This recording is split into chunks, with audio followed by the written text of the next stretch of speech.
I would like to kick this off with starting with Emma and introducing her. We are incredibly grateful to have her here. Emma M. Churchman is a WBE from North Carolina and is the founder and CEO of Emma M. Churchman LLC and is a nationally certified trauma chaplain and leadership consultant with over 25 years of experience helping leaders and organizations navigate crisis, disruption, and recovery. As a three-time best-selling author and speaker and a PhD candidate in conscious business ethics, Emma is known for translating trauma-resilient principles into practical, real-time tools that leaders can use to stay clear, grounded, and effective under pressure.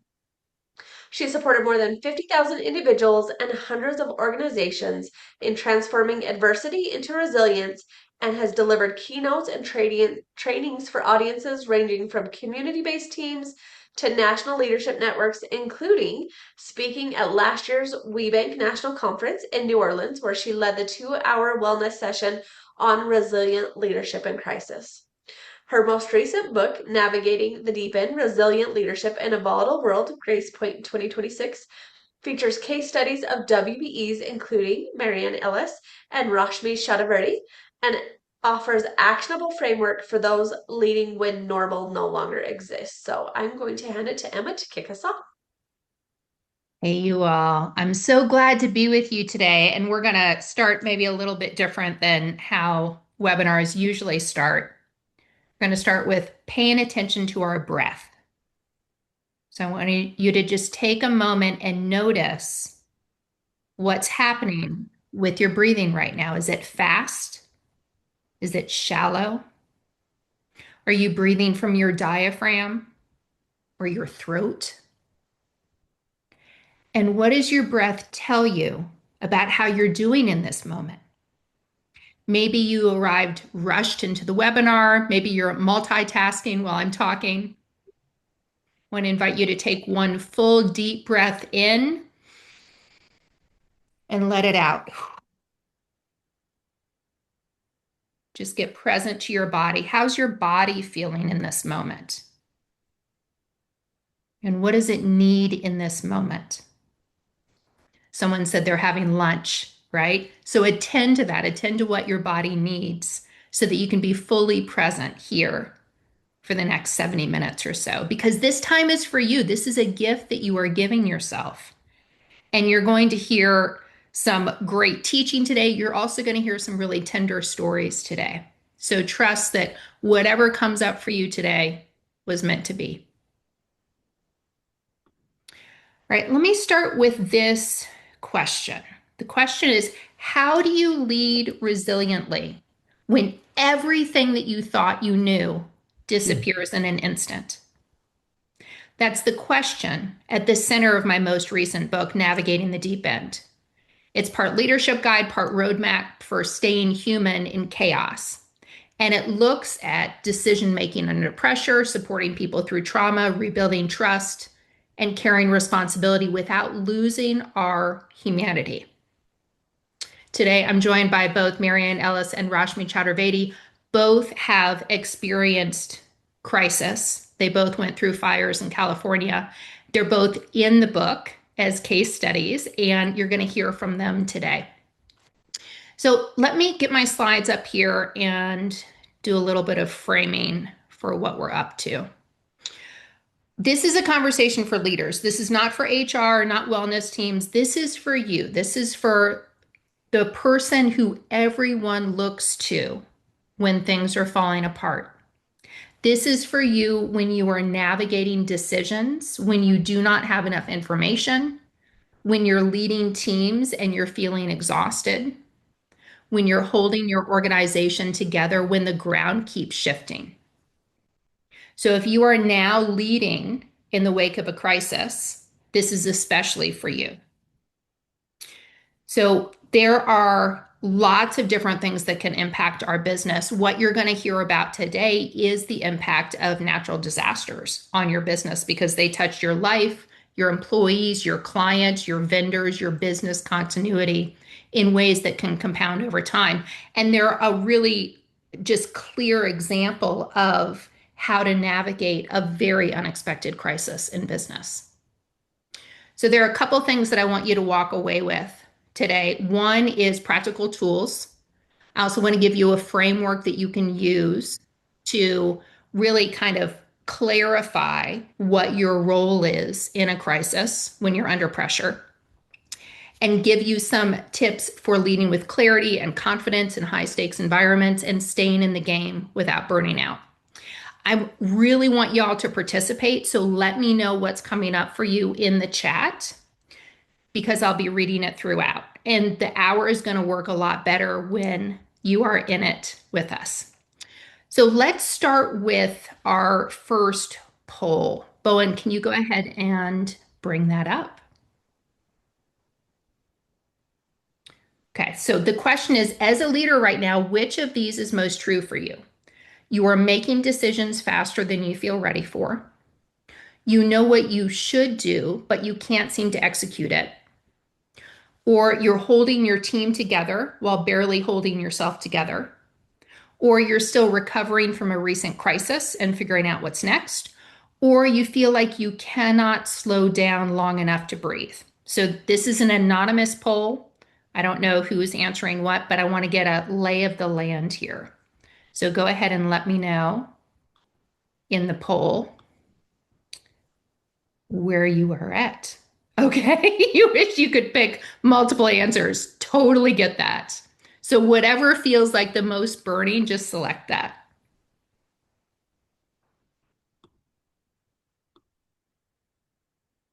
Okay. Um, I want to make sure that I can see the answers to the polls. So, Bowen, do you have the answers? And can you share those out loud with us? Absolutely. For people said I'm making decisions faster than I feel ready for, which is 22%. 17% said I know what I should do, but I can't seem to execute it. 17% also said I'm holding my team together while barely holding myself together. 17% also said I'm still recovering from a recent crisis and figuring it out. And then 28% said feel like I can't slow down long enough to breathe. So the last one is Wow. definitely the highest. Yeah, and that's interesting because something, y'all, that breathing moment that we did at the beginning, it just occurred to me about 20 minutes ago to add that. So there's something about paying attention to the breath. There, I see the answers now. That's really critical.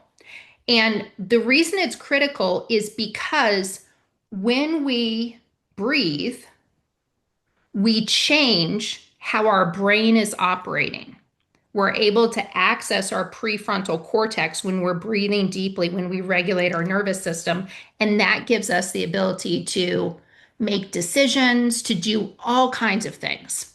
So let's get into a little bit of research about what's actually happening with leaders right now. 96% of senior leaders out there are reporting experiencing burnout at least some of the time. 73% say stress is directly impairing their decision-making quality. When you are under acute stress like financial uncertainty or team conflict or a key partner going under or a wildfire season that won't stop, that part of your brain that makes the clear strategic decisions, the prefrontal cortex, literally in the front of your brain, loses 40% of its capacity.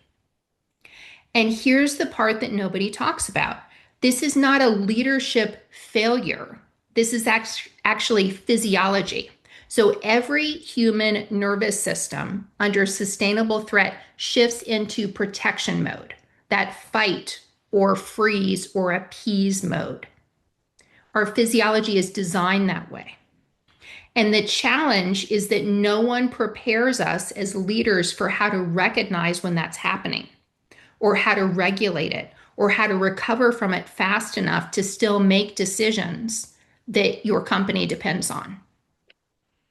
So if you're leading in any area that's highly impacted right now, then you're going to feel that. So an example would be the 2025 LA fires or the 2018 fires in California or the fires that have been happening this summer in Colorado and Utah and Oregon, right? Every time there is an unexpected crisis, it costs us more.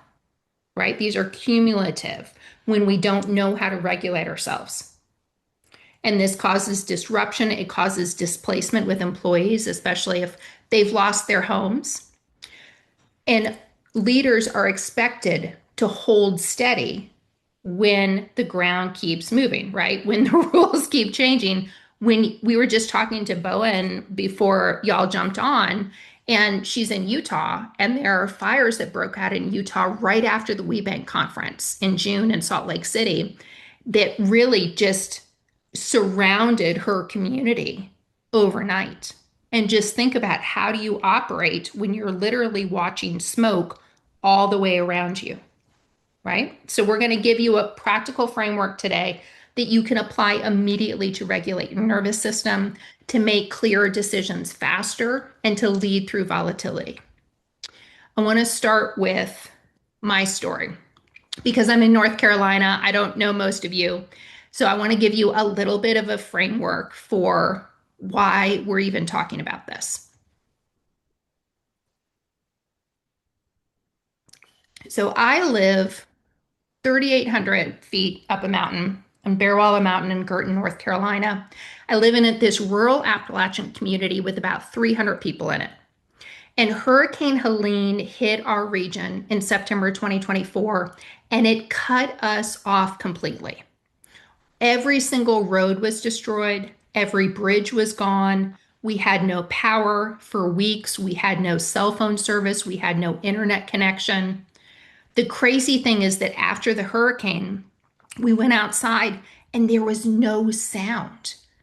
Not even the birds were chirping. It was this totally wild, just environment that we were in, right? With the mudslides and the trees down.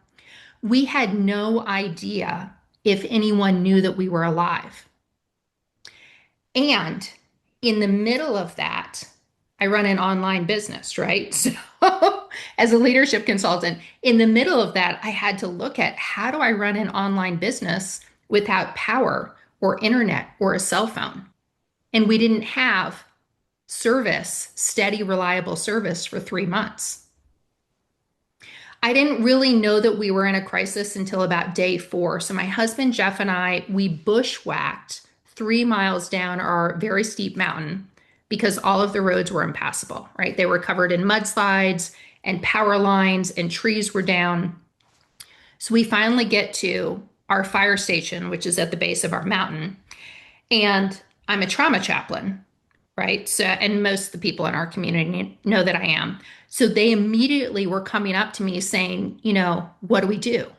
We can't get out, and no one from the outside is here, right? It was so bad that our firefighters could not even get in contact with county command. So we were literally cut off from the rest of the world. What I haven't said yet, and what I also want you to understand, is that 8 weeks before the hurricane, I lost my second brother, Alex, to suicide. I was in acute grief. And I was about to find out 2 weeks after the hurricane that my third brother, Bryce, died by suicide. Literally 2 weeks after the hurricane. So I'm at the fire station. I'm surrounded by my neighbors who are in crisis. I'm in crisis too. And they're looking at me for what to do because I'm a leader in the community. And that's when I truly understood what it means to be a leader with no answers whatsoever. I felt it in the way that my chest constricted and my thoughts went really narrow, right? I got almost like a tunnel vision. My nervous system was in full threat response. And I had to make this decision about how I was going to show up. Am I going to lead from that crisis energy, right? Where I can't even catch my breath? Or am I going to regulate my way through the hurricane, through the disaster? So the most important decision that I made was to stop acting like I had all the answers and just focus on being present. So people were looking to me for certainty I didn't have. So I made a choice. I'm not going to lie to my neighbors. I'm not going to pretend that I know what's going to happen next.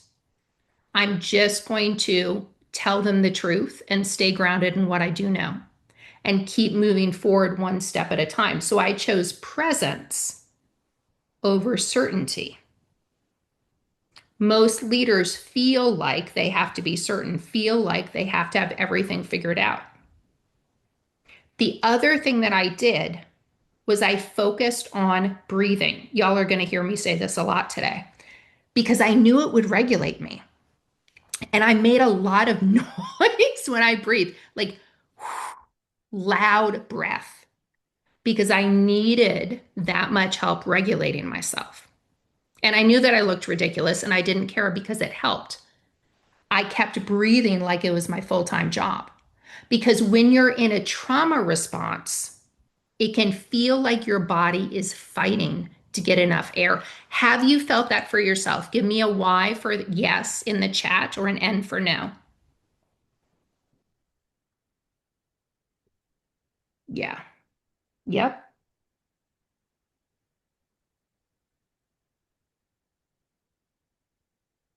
So I kept breathing and I kept telling people that I didn't know. But here's what I do know. I do know that we need to stay connected and that we need to work together as a community. And that changed everything. There are a couple of things that helped me recover from Hurricane Helene. First was naming it.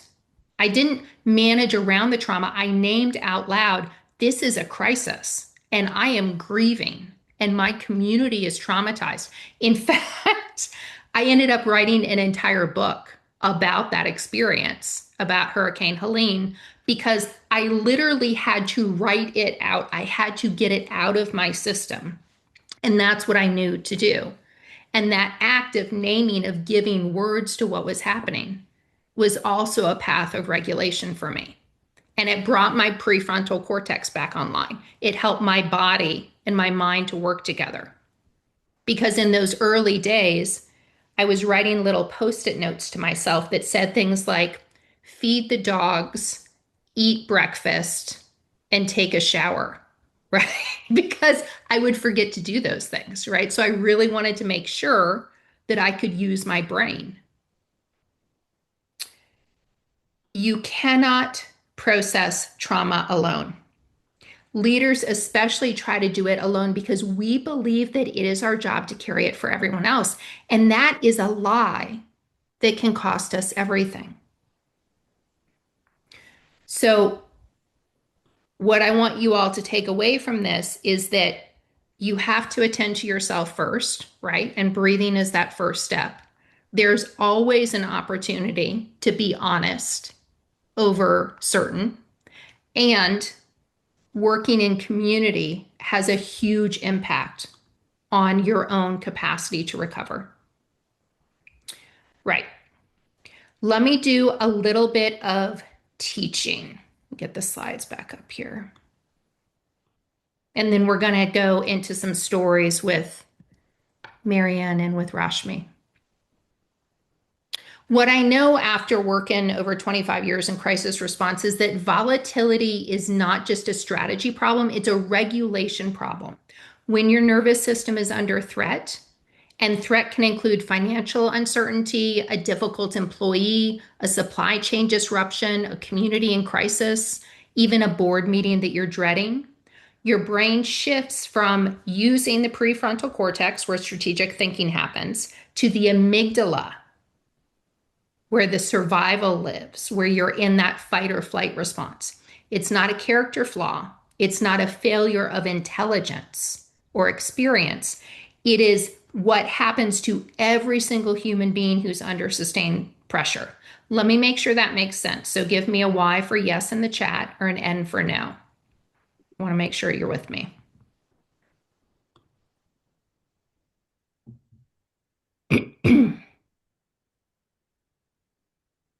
Okay, excellent. For leaders, what happens is that no one's supposed to see us vulnerable, right? No one's supposed to see us indecisive. and we're supposed to take care of everyone else. So we're trying to manage our own regulation and we're managing what's happening for everyone else simultaneously. The leaders who perform best under pressure are not the ones who feel less, who are invulnerable. They're the ones who have a system for moving through it. I'm going to give you that system in a minute, but let me ask you a question first. I want to hear your answer or see your answers in chat. How many of you have ever had to lead, really lead, make decisions, hold your team together while you were still in the middle of something hard yourself? So not recovered, still in it. If that's true for you, give me a Y for yes or an N for no. Yeah, lots of yeses. And that tells me everything about who's here today. You're not here because leadership's easy. You're here because you know that it is not, and you're showing up anyway. So let me give you a framework that's super, super helpful when you are leading through crisis. So this is a 4-phase resilience framework that I teach, that I've developed over decades of crisis chaplaincy. This is your operating system. So what you want to do here is identify first, where are you in your recovery process? Are you in phase 1? So this is rescue. This is where you're focused on survival and stabilization. As a leader, this is the moment when you need to regulate yourself before you can lead anyone else. Not fake it, but regulate it. Phase 2 is recovery. This is when you're starting to process. You're naming what happened. You're acknowledging the impact on you, on your team, on your company. What's interesting is that most leaders skip this phase entirely. We pivot to solutions before we've even admitted that something cost us. And then we wonder why we feel like we're leading with one hand tied behind our back. Phase 3 is reconstruction. This is meaning making. This is where you shift from why did this keep happening to what am I going to do with it? This is where your leadership narrative gets rebuilt, when you decide what kind of leader this experience is going to make you. Let me know if that makes sense. This is a really critical point. When you consciously decide what kind of leader this experience is going to make you. Give me a Y for yes if that makes sense, that concept.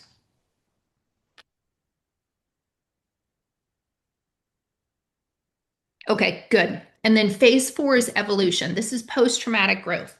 This is where you integrate the experience, you integrate what happened into a stronger, more adaptive way of leading. This is where a crisis can actually become a capacity for you. This is where you learn from the experience.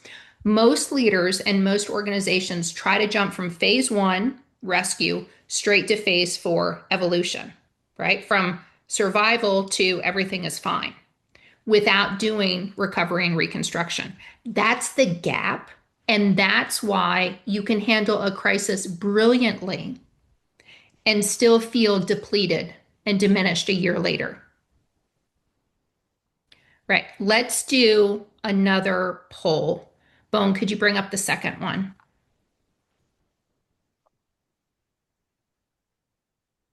Right. So based on those 4 phases that I just shared with you, where are you operating from right now as a leader? Are you in survival mode? Are you processing, but you haven't fully processed? You're in recovery? Are you reconstructing? Are you starting to make meaning of what happened? Or are you in evolution? Have you integrated what happened and you're leading better because of it?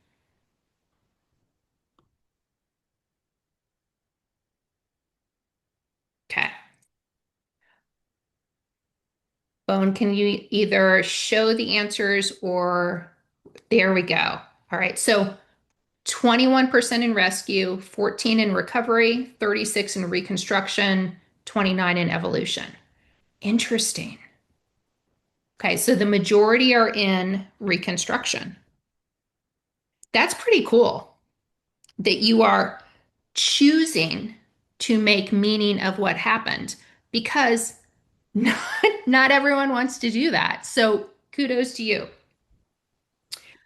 let me give you one trauma recovery tool before we shift to hearing from Marianne and Rashmi. This is a really beautiful tool to use that works with your breath, and I want you to do it with me. You can use this before any hard conversation or after a call that goes sideways or the moment that you feel yourself catching your breath. So start by putting both feet on the ground, and you can either close your eyes or just soften your gaze. First thing I want you to do is notice where in your body do you feel pressure right now or tension? Is it in your chest, in your shoulders, your neck, your jaw? Just notice it. Don't fix it. Just name to yourself where it lives.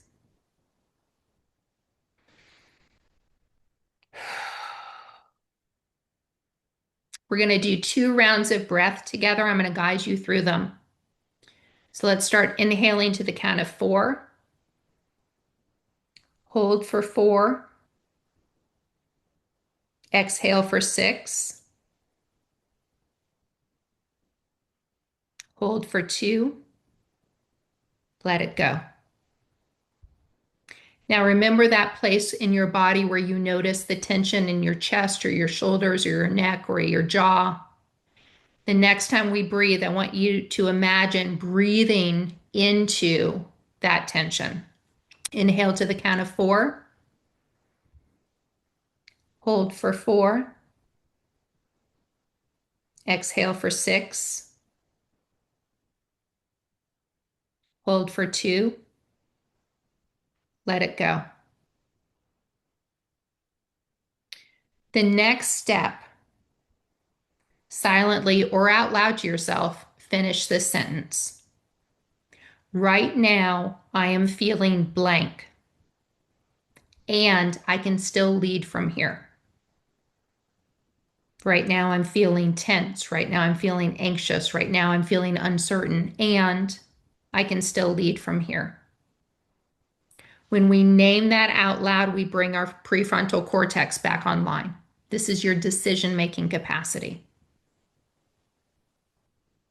Step 4, I want you to choose. What is one thing that you know to be true right now about your crisis or the situation that you're facing? What's actually true about it?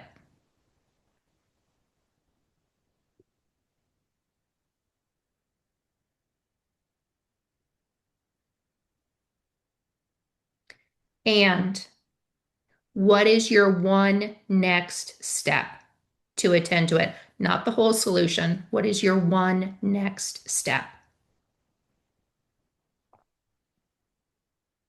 So if you want to share your answer to either of those questions, what's one thing you know to be true right now about your crisis, or what's your one next step? You're welcome to do that in the chat. You certainly don't have to.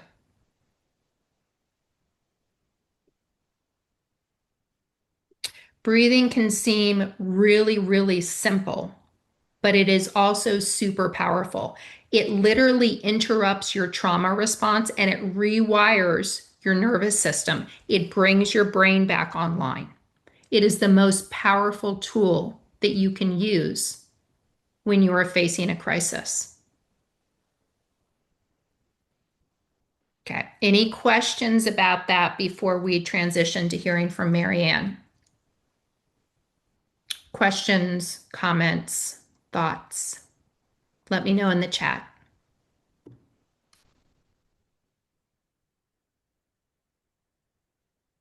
Michaela says this is great. Good.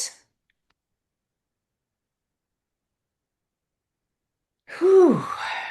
I'm feeling a lot calmer and I'm leading this. Deb says, so great. Marianne, I use breathing all the time. Bowen, it's crazy how breathing into that spot helped. Awesome. Awesome. I am delighted. Thank you all for letting me know. The first time I heard Marianne's story, I knew it had to be in my book. Not because it's dramatic, though it is, but because it shows something that we rarely talk about, which is what it looks like to lead literally in the moment a crisis is unfolding. Marianne Ellis is the CEO and co-founder of CEO Success Community, where she helps women and diverse business owners land Fortune 500 contracts. She also works with corporations looking to accelerate supplier growth while reducing supply chain risks. She's a WBEC-West member, a connector, and someone who knows what it means to hold space for others when you have nothing left. Marianne, welcome. Thank you. Gonna try to do this without getting teary. Yeah, and if you get teary, I'm going to get teary too. Probably the rest of us will, and it's all good. So take us back to January 2025. How did you know that you were in a crisis? Okay, well, for many of us, we all have friends and family that somehow got touched by the LA fire, so I would share this with everyone. It's amazing it was only a year and a half ago, but I will go back in the time machine. So Tuesday, January 7th, we were on an SCE team call. I'll never forget it. And we started talking about the LA fire and just how fast it was moving. The firefighters were clocking it and saying the fire was moving. I'm talking at this point now the Palisades fire, but this was also happening in Altadena. It was moving about 3 football fields a minute with the wind. So put that in your mind. And where our home office is, we're only 13 miles from the Palisades, or as they say, as the crow flies, 8 to 10 miles. So we're really close. And even more important, that's where my husband, when he relocated out from New York, that's where he grew up. So that was his high school, his where we brought our first baby was born. It just a lot of memories around the Palisades. So we're on this team call. January 7 was a Tuesday. And as we're talking about how fast the fire is moving, my Southern California Edison client stopped and said, Marianne, you need to get packed up and ready to go right now. Safety and family first. Well, I knew they were right. I adore Carl and Dennis, but I finished the meeting anyway, because that's what I thought leaders did. You finish the meeting, you stay on point. We also mapped out where all of our team members, clients, suppliers were located and how close they were to both Altadena and the Palisades fire. So your question, Emma, was when did I realize we were in a crisis? Not yet. But the one thing that I did realize was my company, CEO Success Community, had 3 client programs to launch in the next 23 days. We had Southern California Edge. 10 days after the fire started, we had WBEC-West Platinum Supplier, which I adored being part of that program for over a decade. And we had 7 days to launch a CEO workshop. Thank goodness PG&E delayed their RFP success program. So that was Tuesday the 7th. Here's the shocker. By the next morning, Wednesday, January 8th, the Palisades, a huge chunk of it, was gone. All the alphabet streets, our friends that lived in that area, gone. That, Emma, is when I began to realize that we were in a crisis situation. My husband thought he saw his family home burned down in the Palisades on the nightly news when the news crews were going around.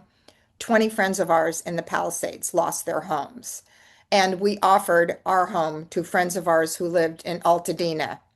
At that point, we began debating, should we evacuate? We were in the yellow watch duty app zone at that point. And let me tell you something. For those of you that haven't lived watching the watch duty app, red you go, green you're clear. But when you live in that yellow zone, or many of us call it the gray zone in leadership, you don't know whether you got to get out before the traffic hits or you need to stay. What I would also share is family and friends at that point. My chat, my texts were spinning out of control because family and friends were worried sick. I was trying to keep my team calm and focused because that was the one thing I could control. And then the clincher, my cousin, Aaron Lacey, fire chief from Livermore and Pleasanton, gets called down here because Aaron is particularly good with twisty fires. So he's been assigned to the Eaton fire. So now I've got to worry, and we're talking every night. He's in the thick of it on the Eaton fire. Friday, January 10th, We're seeing a blaze up on Mulholland where we live, and at this point, we know we got to go. We left at 7 p.m. We packed up two cars, our family dog, and waved goodbye to our house that we thought we would never see again. We did check on our neighbors, a couple of elderly neighbors, made sure everybody was okay. And then we drove to our friend's house in Manhattan Beach. As we were going down the 405, whoosh, whoosh, whoosh, all the exits were closing as 25 cop cars came right by us. So we relocated to Manhattan Beach, set up the office, were ready to work, and we were there for 2 or 3 days, but then we got alerts the National Guard couldn't protect our neighborhood anymore, and there were looters. So we had to come back. We came back, started all over again, and for those of you that know crisis and know how these things can go, on January 23rd, the Sepulveda Pass fire broke out. And from 11 to 2, those wonderful, extraordinary firefighters fought back, and we did not have to relocate. On the first evacuation, we had police coming door to door to make sure we were out of our neighborhood. We did not officially have to evacuate on the second. So, to answer Emma's question, at first, I didn't know we were in a crisis, but then we were. Yeah. Yeah. Whew. You just went there. I was feeling everything you were feeling there, Marianne. Thank you for that. So, in the midst of that, what was the most important decision that you made, either in your business or in yourself during the crisis? I thought a lot about in the moment and after the fact. In the moment, I made a conscious choice to be the strong one and keep going. And that really wasn't easy. I mean, now and then I fell apart. But during the day, when I had work to do, when I was trying to be focused, I mean, I would take breaks. I'm not, there's no cape behind me. I'm not Superwoman. So I made a choice to be the strong one, keep going. We launched all the programs with all of our partners and all of our suppliers and our clients. So we did not miss a beat at CEO Success Community. But some things that I did do that was different, I created a business to go bag. So I have one right over here. So I never had a business to go bag, but it had key documents. I also had a to go bag on my desktop. So all the key documents of the projects we were working on, contact information, important documents. So you know how you have a personal to go bag? A business to go bag is different. That's how do you run your business if you have to leave in half an hour or 10 minutes, which is different than a personal to go bag.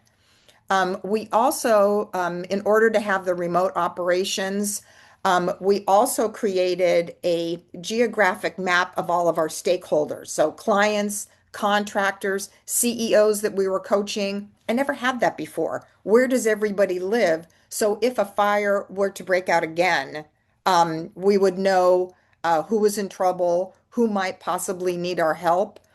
Another area that I really sort of an important decision I made was to manage others' concerns while maintaining focus. So let me give you an example of one of our team members. Our business is very much founded on subcontractors. So that old pay it back, WBE to WBE or diverse business to diverse business, we work with a lot of subcontractors. And we had one subcontractor who truly, it was too much. And they said, they were unnerved by all the chaos because it was chaos here in LA. And we said, if you can relocate and go somewhere else, go. You don't need to be in town. You don't need to be close by. Go. And that made all the difference in the world for one of these key team members. They relocated on the East Coast with some friends of theirs. Um, the last 2 points I would make in terms of decisions I made, take help. If you are a leader in crisis, you need to take the help. And help could be friends, family. The WBEC-West community was amazing. I had people offering, do you need air filters? You can't believe what people were offering. I would say I really learned how to say yes. There was one fellow business owner who said, Marianne, I know you're standing strong and holding it together. If you need to fall apart, I'm here. Rashmi was great. Rashmi reached out. She was a very serious fellow business friend. And the last thing I would say is, besides taking help, I made a decision to help myself. I don't want to share with you some of the ridiculous escapism TV shows I was watching at that time to try to calm down. Mm. But that was like a few, I could take a little escape, go into a little escape pod and watch, I don't know, the millionth episode of the Gilmore Girls, or heaven forbid what I was watching. And then, of course, those loving texts and calls that meant everything. So um, those are some of the important decisions that I made in the moment that I would share with others when they're managing through crisis. Yeah, fabulous. Really good points. And Michelle says, what an amazing document to have knowing where your people are, that geographic map. She also says, you are one special woman. Thank Bowen says, our WBEC-West community is truly incredible, so blessed. Michaela says, thank you for sharing, Marianne. I've got one final question for you, Marianne, if you're willing. Okay. What helped you actually recover? So, not just get back to work, but truly process and move forward. As you can tell, I don't think I fully recovered because it's still. I remember when WeBank and Pamela Prince Easton reached out to us last June, not this June conference, but June, and they said, Marion, can you do this? It's only been 6 months. And I said, I'll do it for others. I think I'm doing it for myself too to heal. Um, but in those dark moments, I drew on the belief that everything was going to be okay, that I would recover and be okay. I thought, hey, we all got through COVID professionally and personally. I mean, it did feel a little bit like that when I was going through it because there was a lot of unknowns and I didn't know what I was facing. I also had an aunt, my mom's sister, who did not have the ability to walk or talk due to a medical situation. And my whole life, when I was growing up, I thought, wow, there are things much tougher than what I'm facing. So through my aunt's life lessons, I also channeled that. I also accepted, like I mentioned earlier, client understanding. They kept saying, Marion, do you need more time? Are you okay? And I said, no, no, we did not delay anything. We got everything done. And I think it helped me to have a bit of that distraction too. And I was really grateful to the WeBank community. The outpouring of love and support was unbelievable. And the two last things I would say is, I think to recover, you have to reflect. And I did not use Emma's slides. This is just my thought. As I look back on the LA fire, I'm really proud that we maintained business operations during evacuation, that we created systems for business continuity, that we were able to balance being personal, and holding people that I was working with that were struggling, but also had leadership responsibilities. And also recognizing the need for emotional acknowledgement. Some people needed to know, I know you're not okay. Let's talk about it. Or if you can't get this to me right now, how about tomorrow? Why don't you just pick it up tomorrow? So I was doing a lot of helping others on my team and my subcontractors prioritize, even my clients. I mean, we were all going through it. And the last two things, and I did not do this on purpose, Emma, breathing exercises have stayed with me. Hmm. I always use breathing exercises before I go into tough situations, and I use them a lot that month of January because it just felt like a tsunami wave we were going through. And I want to thank everyone who helped me through it. So if you're watching this, because Bowen's going to post this on the WeBank portal, or you're in the room right now and you were there for me, I just want you to know thank you so much. Um, Human connection is really important. And as you're going through the crisis, knowing you have a community to support you means everything, everything. So thank you again to WeBank West and to the WeBank community. Yeah, beautiful. Thank you, Marianne.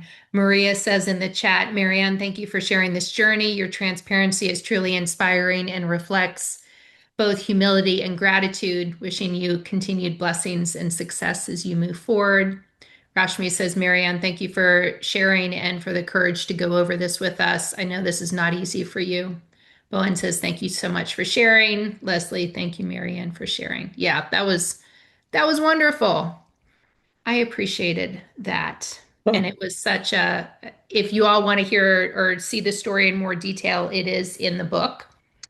So let's close with Marianne, and we're going to chat next or hear next from Rashmi Chaturvedi. So Rashmi's story is so powerful, not because of what she did right from the beginning, but because of what she discovered she needed when everything she built was in danger at the same time. Rashmi is the president and co-founder of, co-founder and CEO of Cajun, a technology consulting firm helping companies worldwide to use AI to modernize their operations. She's also the founder of Uptempo, which equips women with hands-on mentorship for careers in AI. Rashmi also serves on the board of WBEC-West and WeBank, and she has built something that lasts. And part of how she did it is the story she's about to share with you. Rashmi, I am so glad that you're here with us. Thank you, Emma. So take us back to 2020 in Irvine, California. How did you know you were in crisis, and when did the real impact of the wildfires hit you? So, yeah, thank you, Emma, for that question. So, I think living in California, we've been used to fires and we see fires on the TV, but it doesn't get real till it actually happens to you. And you live in this world that, oh, it's too far away, nothing's gonna happen. But this time it was real. I remember my daughter had just left for school, and it was like early morning, and I was getting ready to leave for work. And then probably 30 minutes after that, I heard sirens, and those sirens became louder and louder, and then I could like hear them like really close. So I opened my window and I saw this huge black smoke, and the sun was like this red color. So I knew there was something very close to me, and I was in a state of shock because 30 minutes ago my daughter left. I said goodbye. The sky was clear, and in 30 minutes it was all black clouds, and the wind was blowing. I think it was like 80 or 90 miles per hour wind, so maybe that must have picked up the fire. But at that point in that time, all I could think was, what happened? Why is there black smoke? Why are there sirens? And at the same time, with all that in my head, I hear the doorbell ringing and the firefighters outside, get out now. That's all I could hear. And it was a lot for me to process at the same time because I was like in denial, like, no, this is not happening here. And then I remember I couldn't think what to take because I just couldn't, I wasn't in the mind state to think because I was still trying to imagine that this is not happening, but it was happening. And I just remembered, I don't know why, but I grabbed my laptop, I grabbed some of my good shoes, and that was it. And then I left, I got in the car and I saw embers right outside the door, and there were just like these flying embers, and all I remember is everybody was being directed to get out of the community, so we all got out. And then I was like, wait, where are we going? And we had nowhere to go. And then I was like, wait, we need to book a hotel. We don't know where we're going. We don't have a place to go because the entire city was evacuated. So everybody was getting out, and I was getting all these texts from my friends, we're evacuated. My daughter was texting me.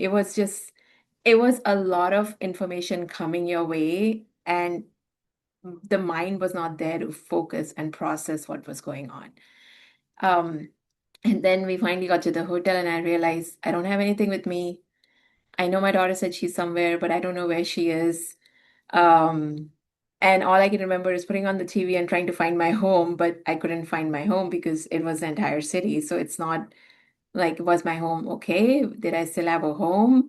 There was no notification of when do you go back because nobody knew what was happening. And I just had this foggy mind. Like I just remember like having like 100 thoughts a second going through my head and not being able to process anything. It was a very strange feeling. Um, and I think for me, the crisis came after when I just like sat down And I started thinking of, where do I go from here? Mm. How do I think about my family, my daughter, my husband?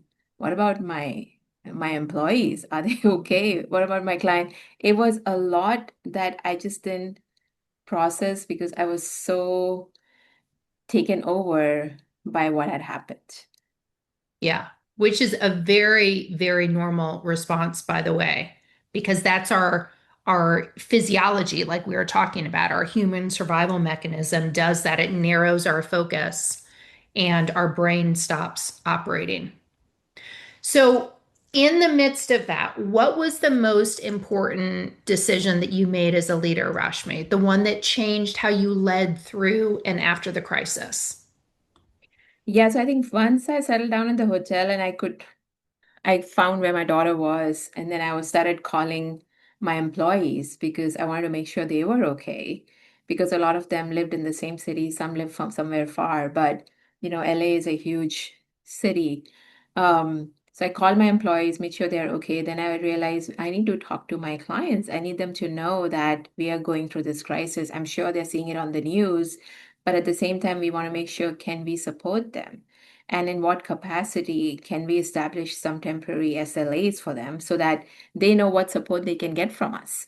And so I think that's when I started thinking about, how can I be vulnerable to my employees? How can I tell them what I'm going through so that it's okay for them to feel the same and for them to say, I'm not okay, I need the day off. I'm not okay, I cannot work today. I want to send an email to my client to say, is it okay if I take a day off because I feel this way, or I don't know what's with my family? I need to find my family or my kids. And that's okay. But I think because I was able to verbalize it for my employees, they were able to open up and tell me, Rashmi, I don't feel okay. I'm mentally not stable right now. I have a lot of thoughts in my head. Can I take the day off? And that was really important because we bonded in a way, in a very different way, where they were able to open up and really share all their emotional worries that they had because of the fires and what was happening around that city. Yeah, you modeled that vulnerability, and then they were able to be real with you. Amazing. Amazing. So, what actually helped you to recover and move forward as a person and as a leader? So thankfully, our house was saved and we went back to our house. Luckily, everybody in our community had their house standing and there was no damage. And I was so thankful for having a home. And then I was getting all these texts from my friends. And I reached out to WBEC-West, to Pamela Williamson and Jamie, and I was hearing about other friends and acquaintances that had not heard about their homes. And I could really understand what they were going through at that point because I had gone through the same thing. And so I started talking to WBEC West. I talked to my local communities. We started creating care packages because I was fortunate to have a home, but a lot of them were not. And the only way I could give back is helping them with what they needed. And so we started sending text and trying to find out ways to connect with them, giving them whatever they needed.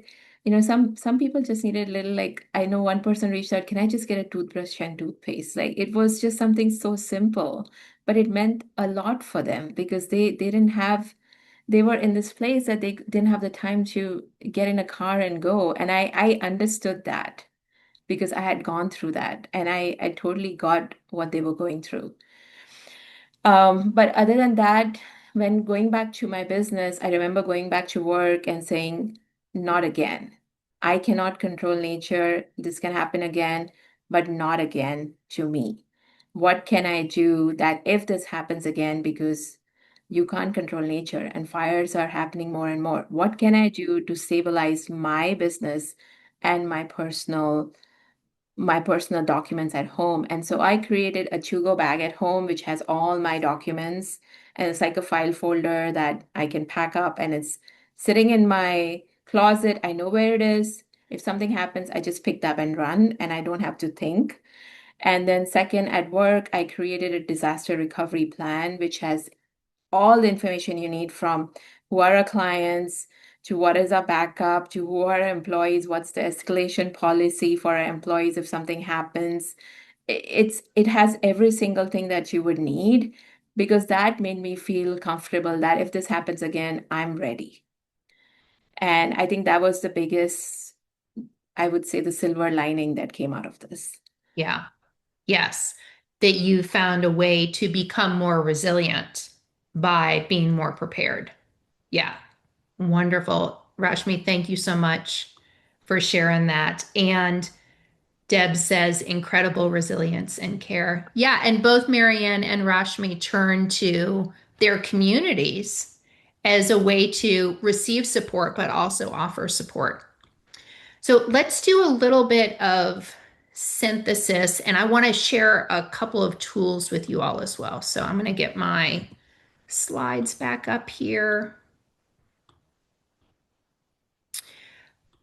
Let's get a little bit of information from you all first. As a leader for you right now, what feels hardest? Not what you would put in a formal report. What's actually hardest right now? Is it making decisions when you don't have enough information? Is it having the difficult conversations you've been avoiding? Is it setting boundaries without losing key people?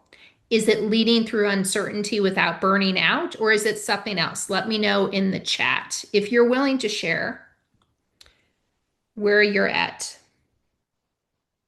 And meanwhile, Marian said, Rashmi, you're such a great leader and so supportive. Thank you for being there for me in the January 2025 LA fire. All right, Deborah says, leading through uncertainty. Tamika, leading through uncertainty without burning out. Michaela, leading through uncertainty without burning out. Leslie, making decisions when I don't have enough information. And Deepa, leading through uncertainty without burning out. Okay, there's a theme here, y'all. Yes, because as women business owners, we are often expected to be the strong ones. We're expected to support everyone else emotionally and be there while simultaneously making the hardest business decisions, right? We're helping our teams and our clients and our families and our networks, and we're making really hard decisions in the midst of uncertainty. And that is its own form of compound stress. What Marianne and Rashmi model today and what this framework is designed to build is the internal infrastructure to do that sustainably. I'm going to share a resilience framework with you in just a minute. When you have a system, it becomes easier to be resilient. You become stronger in your decisions, in your client relationships. You have higher team retention. You have more decisive leadership. It's not a soft outcome. It's actually a competitive advantage. So let's talk about what resilience looks like as a business strategy. I'm going to give you something here that you can use anytime you're in crisis. And this takes 5 minutes or less. It's specifically designed for what we've been talking about this entire session, where you are in charge and you're not getting the rest. You're not getting the restoration that you need. So it's 5 questions. You might want to screenshot this. You can answer these for yourself in your notes app. You can do it out loud in your car. You can do it before your next hard meeting. The first question is, what phase am I in right now? Remember, we were talking about the importance of naming. Are you in rescue, survival? Are you in recovery? You're starting to process. Are you in reconstruction? You're making meaning of what happened. Or are you in evolution where you've integrated it? You're leading better because of it. So naming is the first step. Marian was in rescue when she was on that client call. Rashmi was in rescue when she was in the hotel room. Naming it is the first act of recovery. The second question is, what am I carrying that is not mine to carry alone? Not what you should be carrying, what you actually are. Maybe that's your team's anxiety, your client's uncertainty, your family's fear, your community's grief.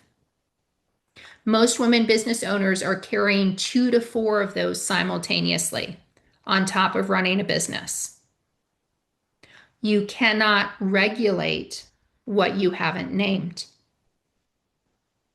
The third question, when did I last regulate my nervous system? When did I last take a moment to breathe? That 90-second reset I gave you earlier, that's your answer to this question. If you can't remember the last time you helped your nervous system consciously calm down, that's going to tell you everything about where your capacity is right now. Question 4, what is the one conversation I've been avoiding? And y'all, there's always one. You know exactly what it is. When we're in phase 3, when we're reconstructing, that conversation can stop being about confrontation and it can start being about clarity. You're not avoiding it because you're afraid of the other person. You're actually avoiding it because your nervous system is dysregulated. When it's regulated, it's much easier to have hard conversations. The 5th question, and this is a really juicy one, what does leading from evolution look like for me this quarter? So remember, evolution is where you integrate the crisis experience into a stronger, more adaptive way of leading. So what does evolution look like specifically in your business, in your leadership? That's going to show you what you're building toward. So it's 5 questions that can take less than 5 minutes.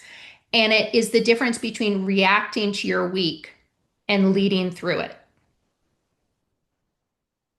Let me know if those 5 questions make sense to you. Give me a Y for yes in the chat or an N for no.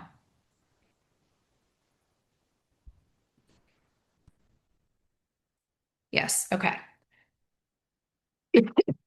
When leaders build their resilience operating system, which is what we're talking about here, when you do it before the next disruption, before the next crisis, they make clear decisions because they can regulate before their thinking goes offline.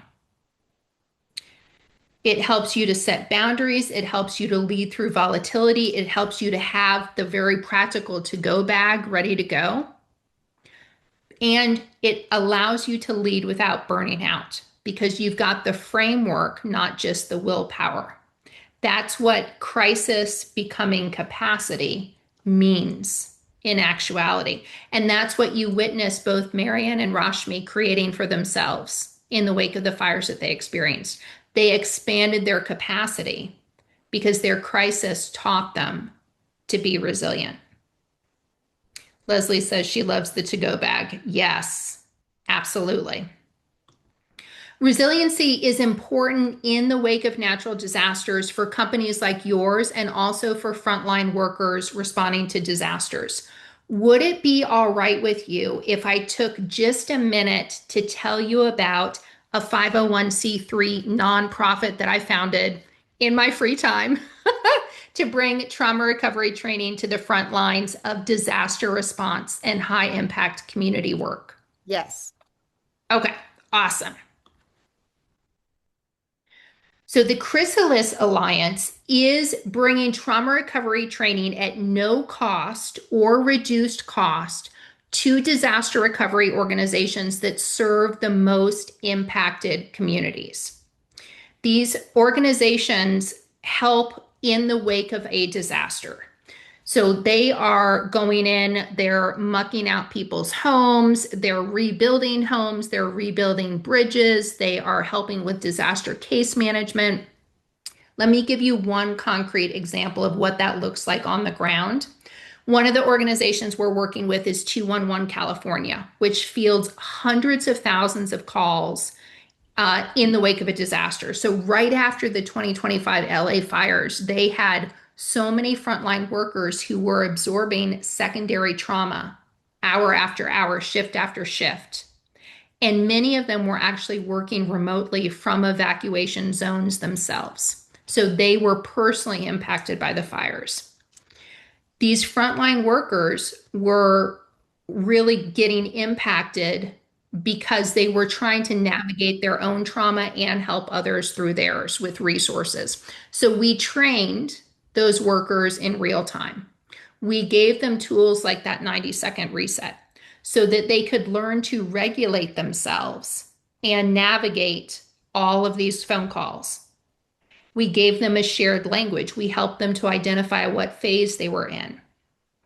And we also trained them how to help their callers actually be able to hear and absorb what resources were being offered to them. You know, they helped their callers regulate as well. So that's the type of work that the Chris Alliance is doing. And right now we have about 24 frontline disaster recovery workers still responding to the 2025 LA fires, even though we're about 18 months out. They're waiting on scholarships to become certified trauma recovery practitioners. That's the training that we're delivering to these folks.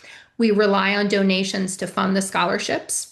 A donation of $500 funds one scholarship for a frontline worker. If you would like to donate, use the QR code on the screen, or you can go to traumarecoverycertification.org. Your donation is fully tax deductible. Okay, thank you. Here's what I want to leave you with. Mary Ann did a beautiful job of holding space for her clients while she was being evacuated. Rashmi asked for help, and her entire network became more resilient because of it. I stayed present for my community while carrying my own grief. None of us are superhuman. We simply chose to be fully present with what was happening. And that's what this work is about. Not creating leaders who never fall, but creating leaders who know how to get back up and how to bring others with them. I want to give you 3 things to do in the next 48 hours. One is name the phase that you're in out loud to yourself or to someone that you trust. The simple act of naming helps you to recover it. Second is use the 90-second reset before one hard conversation this week and see what shifts. And 3, if this hour resonated with you, order the book, Navigating the Deep End, with full case studies from 7 different WBEs who moved through all 4 phases of recovery. The link is on the slide, and the book is available everywhere online books are sold. And if something in this conversation is resonating with you, please reach out. You're welcome to email me anytime at emma@emmachurchman.com.